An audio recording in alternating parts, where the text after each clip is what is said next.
नमस्कार जय जगन्नाथ आसन देखा आज रेसिपी मु काठी गजा केमी बनाऊँगी थे बनइले मसे पर्यंत खाइबे। ये 3 कप अटा नहीं जा चलैकी ये खास्ता हाँपाईका तेल 5 चामची देदेबा भल भाव में अटा तेल को घसी सारापर आम ठंडा पानी रे आपको चकड़ी 10 मिनट रेस्ट दबा तापर आम को बेली दबा। मुझे पतला रखी आपड़ चाहिए मोटा रखिपारे मोटा रखिले बहुत समय टिके लगे। एबे मु काटी नहीं गजा को तेल हल्का गरम थी आम गजा को सब देदेबा। ये जो टाइप बिंडा बिंडा होती तेल रे पड़े फिटिज भय कर किसी ना तापर गजा को कम जाल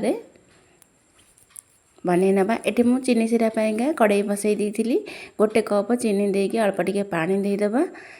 गोटे तार आसला आम गजा को सब पकईकी तापर आम गजा चीनी सिरा सहित भल भाव में मिसई सारापर देखूँ एवं हो गला। आज रहुची नमस्कार बाय बाय।